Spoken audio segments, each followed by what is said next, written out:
सरिता, जब से तुम स्कूल नहीं जाती हो तब से तुमको पता है रिंकी पिंकी तुमको रोज ही पूछती हैं कि हाँ सरिता स्कूल क्यों नहीं आई।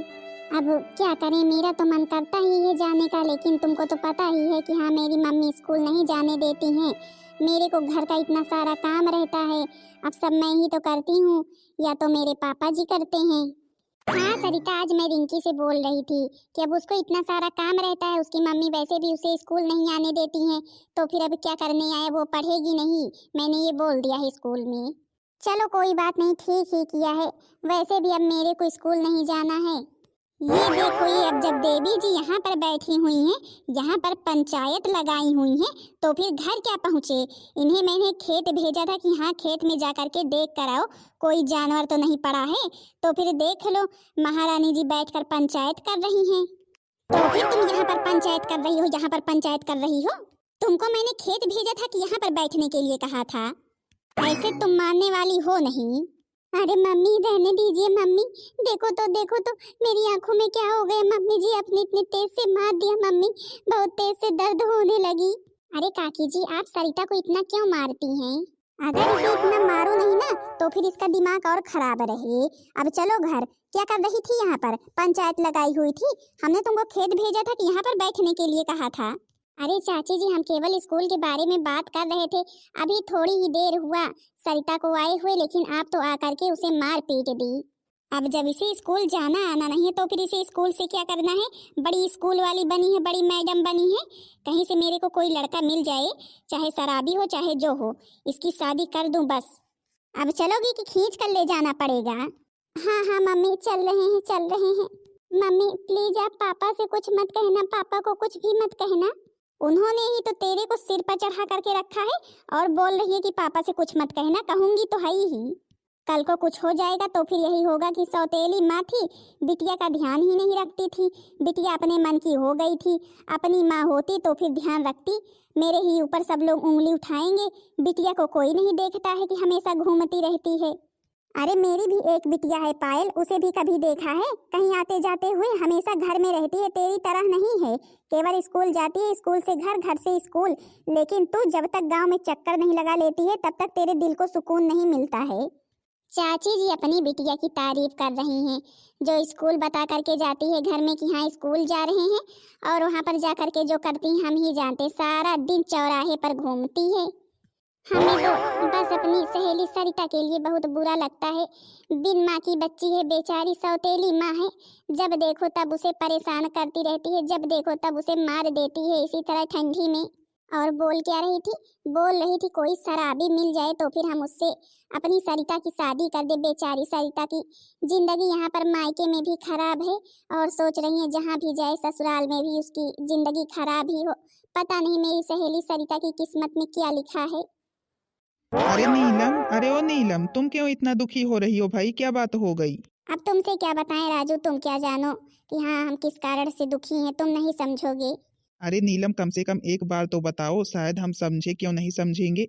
क्या हम इंसान नहीं हैं? अरे राजू भैया, तुमसे क्या बताएं, हमारी सहेली जो है सरिता ना, जो हमारे साथ स्कूल जाया करती थी, हम दोनों लोग जाते थे। अब तो हमारी सहेली का साथ ही हमसे छूट गया, अब तो हम अकेले ही जाते हैं। अच्छा अच्छा, वो जो तुम्हारे साथ एक मोटी सी लड़की जाती थी। अरे नीलम, हम पूछने ही वाले थे कि हाँ आखिर वो अब क्यों नहीं जाती हैं तुम्हारे साथ, तुम ही अकेली क्यों जाती हो? अरे राजू भैया क्या बताएं, बहुत ही दुख भरी कहानी है। हमारी जो सहेली सरिता है ना, उसकी सगी माँ बहुत दिन हो गए जो है चल बसी, तो फिर अब उसके पापा दूसरी शादी किए, तो फिर अब वो सौतेली माँ है। और आप तो जानते ही हैं कि हाँ सौतेली माँ कैसा व्यवहार करती है। तुम्हें पता है राजू, सारा दिन काम करवाती है, रात में भी सही से बेचारी सुकून से सो नहीं पाती है। कहीं माँ बेटी हैं वो दोनों, कहीं कहती है मेरे सर दबाओ, मेरा हाथ दबाओ, मेरा पैर दबाओ। सारी रात दोनों माँ बेटी ये करवाती हैं सरिता से, और दिन भर काम करवाती हैं। और उसके पापा हैं बेचारे, कुछ बोल ही नहीं पाते हैं। अरे यार नीलम, ये तो तुमने बहुत दुख भरी कहानी सुनाई। बेचारी कितनी परेशान रहती होगी फिर। अरे राजू भैया, अभी तुमने सुना ही कहाँ। और तुमको पता है, अगर आते जाते कभी हमारे पास खड़ी तक हो गई, हमारी सहेली है, अगर हमसे थोड़ी सी भी कुछ बात कर ली तो फिर उसकी मम्मी आती हैं, मारते हुए उसे लेकर के जाती हैं, चाहे जहाँ लगे, चाहे हाथ में, पैर में, आँख में, लेकिन मारते हुए ही लेकर जाती हैं, जबकि बेचारी इतनी बड़ी हो गई है, सारा दिन काम में लगी रहती है। ये कौन सी बात हो गई? अब जब इतना काम करती है, इतना काम करवाती है, तो फिर मारने की क्या जरूरत है?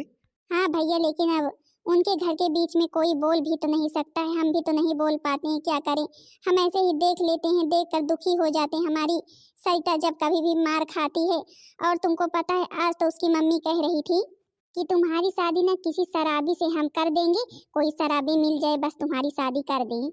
अच्छा नीलम, तुमसे एक बात कहें, सरिता की मम्मी सरिता की शादी मेरे साथ नहीं करेंगी? क्या राजू भैया, तुम सरिता के साथ शादी करने के लिए तैयार हो? हाँ नीलम, जो है कि हम सरिता से शादी करना चाहते हैं, बस केवल उसकी मम्मी मान जाए, उसके पापा मान जाए बस। अच्छा ठीक है, तुम परेशान मत हो। देखो हम सरिता से बात करेंगे, वो जैसा कहेगी फिर उसी हिसाब से तुमसे बताएंगे।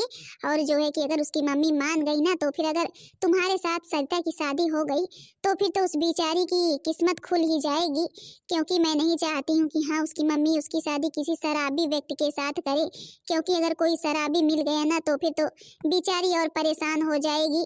यहाँ पर माँ मारती है, वहाँ पर वो शराब पी करके मारेगा मेरी सरिता को। नहीं नहीं नीलम, तुम बात करना, हम सरिता से शादी करना चाहते हैं, ठीक है? क्योंकि कहीं और करेगी तो फिर उसे दुख रहेगा। इससे अच्छा है कि वो मेरे ही साथ कर ले। जो है कि हम भले कि ज़्यादा अमीर नहीं हैं, लेकिन कि गरीब भी उतने नहीं हैं, और फिर हम सरिता को कमा खिला सके, इतना तो गुण हम में है ही। इतनी तो हम बड़ी नौकरी करते ही हैं कि हाँ, सरिता को भूखे पेट सोने नहीं देंगे। जिस लड़की की शादी आपसे होगी ना, वो तो बहुत खुश नसीब होगी। पता नहीं सरिता बिटिया को उसकी मम्मी मारने ना लगे। मेरी सरिता बिटिया सारा दिन काम करती रहती है, फिर भी जब होता है आखिर उसकी माँ उसे मार ही देती है। अब सौतेली है, यही रोज दिखा देती है कि हाँ हम सौतेली हैं। पता नहीं कब मेरी सरिता बिटिया के लिए कोई वर मेरे को मिलेगा। अच्छा खासा लड़का मिल जाता तो फिर हम अपनी सरिता बिटिया का विवाह कर देते उसके साथ। कम से कम उसे इस घर से तो छुट्टी मिल जाती। सरिता बिटिया से हम भी कहते हैं कि हाँ बिटिया, जब मम्मी की आदत जानती हो तो फिर अगर कहीं जाया करो तो फिर एक भी मिनट के लिए किसी के पास खड़ी मत हुआ करो। नहीं नहीं, चलो चलो, आज तुम्हारे पापा से बताते हैं। हम तुम्हारे पापा से बताते हैं, जो तुमको बहुत सिर पर बिठा करके रखे हैं ना, वो ही तुम्हारा लाड प्यार देखेंगे, हम नहीं देखेंगे। पापा, पापा जी देखिए, मम्मी ने यहाँ जाके फिर मेरे को मार दिया। आखिर पापा बताइए हमारी क्या गलती थी? हम तो बस पापा खेत को देखकर लौट रहे थे और नीलम मिल गई, तो फिर उससे थोड़ी देर हाँ बात करने लग गए। इतने में मम्मी पहुँच गई और मेरे को मारने लगी। अरे मैं कहती हूँ, तू जो काम करने गई थी वो काम करके सीधा घर को लौट कर आती। तेरे लिए वहां पर बैठना जरूरी था, ये मेरे को बता। जितना मैं तुझे रोकती हूँ उतनी तू अपनी मनमानी करती है। कल को शादी विवाह करेंगे तो फिर सब लोग यही कहेंगे, यहाँ वहाँ घूमती रहती थी बिटिया, माँ थी नहीं, कौन ध्यान दे। मेरे ही ऊपर सारा आरोप लगाया जाएगा। अरे किरण, तो फिर जब मेरी बिटिया अगर अपनी सहेली से बात कर ही रही थी, कुछ पूछ जांच ही रही थी, तो फिर तुमको उसको मारने की क्या जरूरत थी? उसकी आंखों पर क्यों मार दिया? देखो जी, मैंने तुमको एक बार नहीं 1000 बार बता दिया है, तुम ऐसे मेरे से जुबान मत लड़ाया करो, समझे कि नहीं? और सवाल जवाब तो मेरे को बिल्कुल भी पसंद नहीं, मेरे से सवाल जवाब तो खबरदार कभी भी मत करना, समझे कि नहीं? मम्मी जी प्लीज, मम्मी आप मेरी वजह से पापा से लड़ाई ऐसे मत करे, प्लीज मम्मी। अब हम कहीं भी नहीं जाएंगे मम्मी, प्लीज मम्मी, अब हम कहीं भी नहीं जाएंगे, शांत हो जाइए। पापा प्लीज, पापा अब हमसे ऐसी गलती नहीं होगी। पापा अब हम किसी से भी बात नहीं करेंगे, अब हम नीलम से कभी भी बात नहीं करेंगे। पापा प्लीज ऐसे मम्मी से लड़ाई मत कीजिए, आप दोनों लोग लड़िए मत मेरी वजह से। और अगर अब ऐसी गलती की ना तो फिर ये जलता हुआ चिमटा ना तुम्हारे बालों में लगा दूंगी, समझी कि नहीं? क्यों किरण, मेरी बच्ची को परेशान करती रहती हो तुम? अरे मम्मी, अभी खाना बना नहीं क्या? अरे बिटिया, अभी कहाँ खाना बनेगा? अभी तो भाई मास्टरनी जी घूम करके आ रही है, पूरे गांव में चक्कर लगा करके स्कूल के बारे में सब पूरी जानकारी हर जगह के बारे में ले ले सहेलियों से, तो फिर खाना पीना बनाए, चाहे घर में कोई मर ही जाए। अरे किरण, अभी ही तो सरिता गई खेत, अभी कम से कम 10 मिनट हुए होंगे कि नहीं, और तुरंत लौट करके आई, लेकिन तुम ना बात का बतंगड़ बना देती हो बहुत जल्दी। अच्छा अच्छा, तो फिर मतलब हम झूठ बोल रहे हैं? क्या कर रही थी नीलम के यहाँ? अरे मान लो नीलम उसकी सहेली है, अगर खड़ी होकर के बात ही करने लगी तो फिर कौन बहुत भारी सा पहाड़ टूट पड़ा जो इतना चिल्ला रही हो? मम्मी आखिर अभी तक खाना बना तो बना क्यों नहीं? मेरे को इतनी तेज से भूख लगी है, देख रही है, देख रही हो, इसी तरह मैं सिकुड़ी हुई चली जा रही हूँ। हाँ बिटिया तो चार चार थाली खा करके मोटी भैंस हो गई है, और मेरी बिटिया को तो चाहती ही है कि हाँ सिकुड़ी रहे। मम्मी मैं जा रही हूँ बाहर बैठने, और जब खाना बन जाए तो फिर मेरे लिए जल्दी से जल्दी लेकर के आए। सुन रही हो ना मेरी बिटिया क्या कह रही है? मेरी पायल कह रही है कि जल्द से जल्द खाना बनाओ और लेकर के उसके लिए जाओ। उसे इतनी तेज से भूख लगी है, लेकिन महारानी को पंचायत करने से छुट्टी मिले तभी तो। हाँ हाँ मम्मी बना रहे हैं, बस जल्दी से बना रहे हैं। अभी ये महारानी पता नहीं क्या कर रही हैं, ये तो मेरा थोड़ा सा भी ध्यान नहीं देती हैं। बस केवल ये ना सरिता अब अपने साज सज्जा पर ध्यान देती है बस, बाकी मैं कैसी होती हुई चली जा रही हूँ, मेरे खान पान पर तो थोड़ा सा भी ध्यान नहीं देती है। आज अभी आएगी ना तो फिर अपने बालों में ना तेल से मालिश करवाऊंगी इन महारानी से 2 घंटे पूरे, तब इनका दिमाग सही होगा जो बहुत घूमने में मन लगा है। पायल दीदी, अरे ओ पायल दीदी, लीजिए आपके लिए खाना लेकर के आ गई। अरे क्यों लेकर के आ गई? अभी और लेट कर देती, और लेट कर देती, जब हम भूख के मारे मर जाते तब लेकर के आती। अब पायल दीदी मानते हैं कि मम्मी नहीं समझती, तुम तो समझदार हो, तुम तो समझा करो। अब तुमको तो पता ही है कि हाँ घर में कितना सारा काम रहता है, और सारा काम हम ही करते हैं, पापा जी भी कुछ नहीं कर पाते हैं बेचारे, फिर भी मेरे साथ कुछ ना कुछ करते ही रहते हैं, मेरे साथ लगे ही रहते हैं, कहीं खाना बनाने में, कहीं बर्तन धुलवाने में। तुमको तो पता ही है जब सब मेरे को ही करना पड़ता है तो फिर तो भाई लेट होगा ही। अच्छा अच्छा, तो फिर तुम कहना क्या चाहती हो? मेरी मम्मी समझदार नहीं, मेरी मम्मी बेवकूफ़ है। आने दो, आने दो मेरी मम्मी को, अभी बताती हूँ, अभी बताती कि आपको सरिता क्या क्या कह रही थी। मतलब कि मेरी मम्मी ने तुमको जितना ही लाड प्यार से रखा, सौतेली बेटी हो लेकिन सौतेली की तरह कभी भी नहीं जाना, उतना ही तुम सिर पर चढ़ी जा रही हो। मेरी मम्मी सच में बेवकूफ़ है जो तुम्हें अपनी बेटी समझती हैं। तुम जैसी लड़कियां ना बेटी कहने लायक ही नहीं हैं। पायल ऐसा क्यों कह रही हो? मेरी मम्मी मेरे को वैसे भी बचपन में ही छोड़कर चली गई, अब दूसरी माँ आई है, और सच में तो मेरे को मम्मी का प्यार कभी भी मिला ही नहीं, लेकिन फिर भी मम्मी को मैं अपनी मम्मी ही मानती हूँ, इन मम्मी को भी। लेकिन तुम ऐसा क्यों कह रही हो? आखिर हमने मम्मी के बारे में कुछ कहा नहीं। अब देखो अब देखो, अभी तुरंत ही कह रही है और तुरंत बात पलट दी। तुम क्या समझती हो हम बेवकूफ़ हैं? सुबह से भूखे बैठे हुए हैं और अब खाना लेकर के आई हैं तो फिर बता रही हैं हमारी मम्मी समझदार नहीं है, हमारी मम्मी बेवकूफ़ है। आने दो, आने दो, पता नहीं कहाँ रह गई मम्मी। वैसे भी तुम घूमने में बहुत तेज हो गई हो, अब घर में बहुत कम रहती हो, जब देखो तब उसी नीलम के पास जा कर के बैठी रहती हैं। हे भगवान, नीलम का फोन क्यों आ गया? हेलो, हाँ नीलम। अरे नहीं नहीं नीलम, मेरे घर में बहुत काम है, हम आ नहीं सकते हैं। अरे 5 मिनट के लिए तुम कह रही हो, हम एक भी सेकंड के लिए नहीं आ सकते हैं। अब तुमसे क्या बताएं, तुम तो जानती ही हो कि हाँ हमारी मम्मी कितना गुस्सा करती हैं। अच्छा चलो ठीक है, काम जरूरी है तो फिर आ रहे हैं, लेकिन रुकेंगे नहीं, तुरंत वापस होंगे।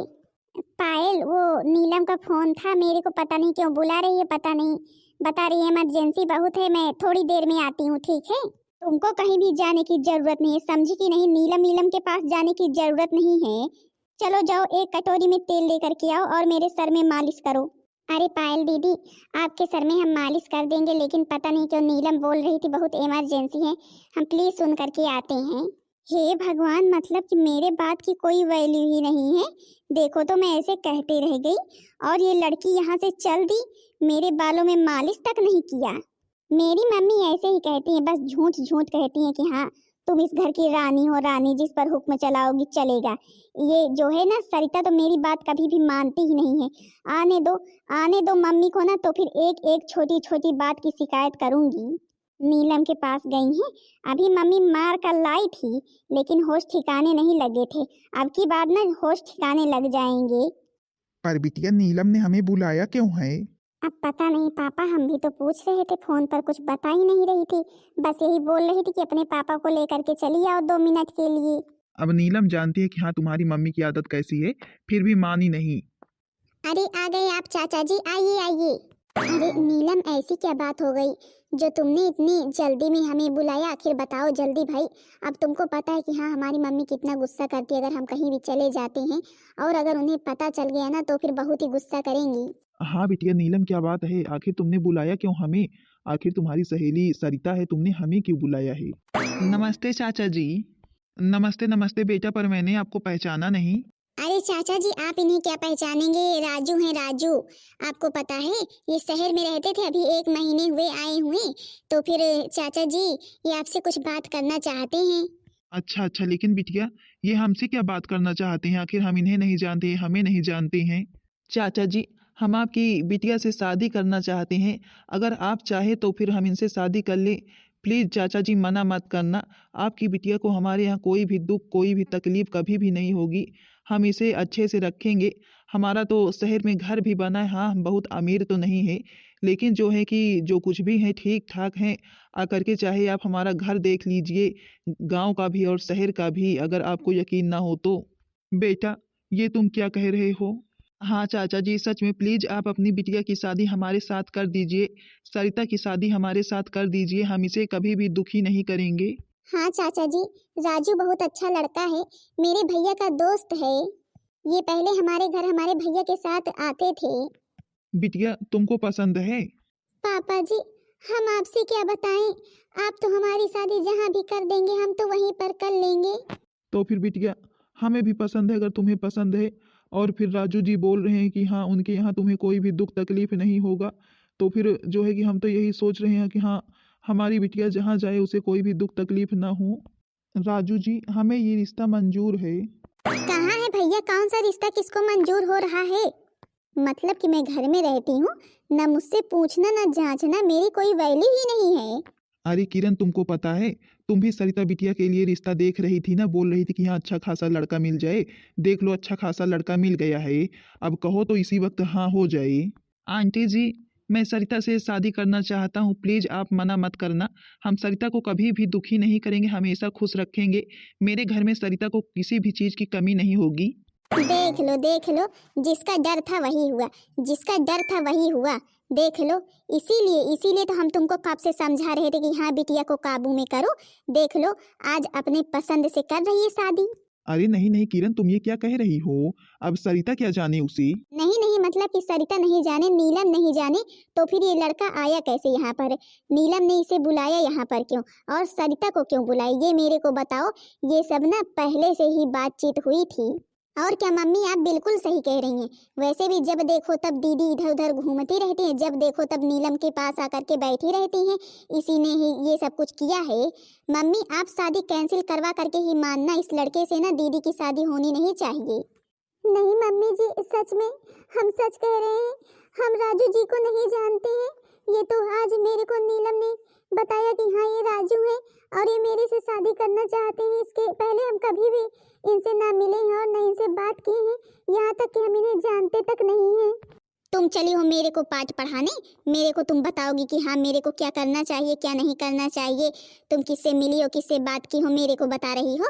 मैं सब कुछ जानती हूँ, मैं ना सब कुछ जानती हूँ। तुम मेरे को पढ़ा नहीं सकती, तुम केवल ना अपने बाप को पढ़ाओ, बस मेरे को मत पढ़ाओ। आज तक पढ़ाती आई हो अपने पापा को, आज भी पढ़ा दो, मेरे को नहीं पढ़ा सकती हो। बेकार में ही मैंने सरिता और उसके पापा को बुलाया ही, आखिर उसकी मम्मी दोनों लोगों को खरी खोटी सुना रही है। यार नीलम, सरिता की मम्मी तो बहुत ही डेंजर है और उसके पापा भी पता नहीं क्यों डरते हैं। हाँ, अब सौतेली माँ है ना, इसी वजह से डेंजर रहेंगी ही।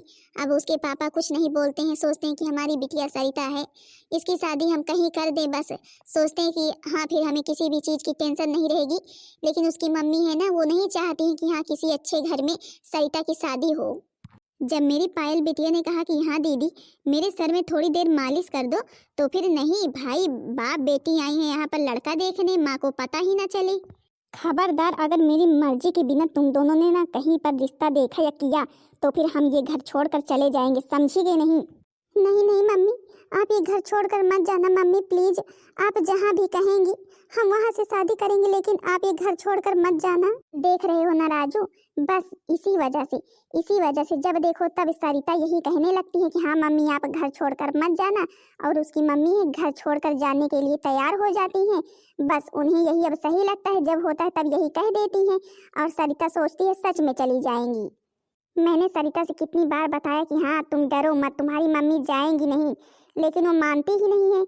हमेशा इसी वजह से उसे झुकना पड़ जाता है और उसके पापा को भी झुकना पड़ जाता है।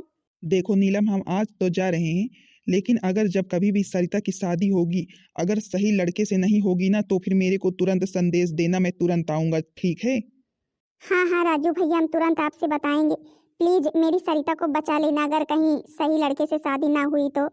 अब चलो घर, यहाँ पर खड़े मत रहो। मैंने कह दिया कि हाँ हम देख कर रिश्ता तय करेंगे सरिता का, तो फिर हम ही करेंगे, समझे कि नहीं? आखिर मेरी भी तो बिटिया है, हमारा भी तो कुछ फर्ज बनता है कि नहीं? हम उसके लिए नेक ही करेंगे, बेकार नहीं करेंगे जो तुम्हें बहुत डर लगता रहता है। चलो बिटिया चलो, हम तुम्हारे सर में मालिश कर देते हैं। ये महारानी ना तुमसे जलती है तो फिर क्या मालिश करेंगी। बिटिया मैं क्या करूं, मैं क्या करूं, मैं कुछ कर नहीं सकता हूं। पापा प्लीज आप ऐसे मत बोलिए, आप परेशान मत होइए। जो कुछ भी हमारे नसीब में लिखा होगा वो होगा मेरे साथ। अच्छा बिटिया आओ, नहीं अभी तुम्हारी मम्मी फिर सुनाएंगी। तुमको पता है सरिता लड़का बहुत अच्छा था, लेकिन तुम्हारी मम्मी चाहती ही नहीं है कि हाँ तुम्हारी शादी किसी भी अच्छे घर में हो। हाँ मेरे को सब कुछ पता है, सब कुछ पता है, लेकिन मैं कुछ कर नहीं सकती हूँ। देखी ना अभी कैसे लड़ाई हो गई, इसीलिए तो मैं कुछ बोलती नहीं हूँ कि हाँ हमारे घर में लड़ाई ना हो। अच्छा आज तो तुमने फोन करके इस तरह बुला लिया, लेकिन अब कभी भी मत बुलाना, ठीक है? अब जब कभी भी मेरी मम्मी मेरी शादी चाहे जहाँ से करेंगी, चाहे जैसा भी लड़का होगा हम कर लेंगे। लेकिन हाँ सरिता, राजू ने एक बात मेरे से कही है कि जब कभी भी तुम्हारी शादी होगी, अगर तुम्हारी शादी अच्छे लड़के से होगी तब तो ठीक है, लेकिन अगर अच्छा लड़का नहीं रहेगा ना, तो फिर उसने कहा कि मेरे को तुरंत संदेश देना, और मैं उसे तुरंत संदेश दूंगी, समझी कि नहीं? क्योंकि अगर तुझे दुख रहेगा ना तो फिर मुझे भी बहुत दुख रहेगा। सच में नीलम, अगर तुम नहीं होती तो फिर मैं अपना दुख किससे बांटती? एक तुम ही हो जो मेरा दुख समझती हो। अच्छा मैं अपने घर चलती हूँ, ठीक है? नहीं मेरी मम्मी बहुत गुस्सा करेंगी। हाँ तो बहन दीदी लोग, आप लोग देख ही रही हैं सौतेली माँ का बेटी के ऊपर कितना अत्याचार हो रहा है। बहन दीदी लोग, बहन दीदी लोग, आप लोगों ने अभी तक देखा कि हाँ मेरी मम्मी ने मेरी शादी तो रुकवा दी, अभी देखो अब कहाँ से करती हैं, कैसे करती हैं, किस लड़के के साथ करती हैं। आप लोगों ने आज तक का भाग देखा, अब इसके आगे का भाग कल देखना। और हाँ बहन दीदी लोग, आप लोग देखना जरूर, क्योंकि मेरी मम्मी देखो अब मेरे साथ क्या करती हैं, कैसे। बाकी बहन दीदी लोग, आप लोग बताना जरूर कि हाँ आप लोगों को मेरी वीडियो कैसी लगी। वीडियो पसंद आई होगी तो फिर वीडियो को लाइक कर देना और चैनल को सब्सक्राइब कर देना, ताकि दूसरा भाग आप सबके पास जल्द से जल्द पहुंच जाए।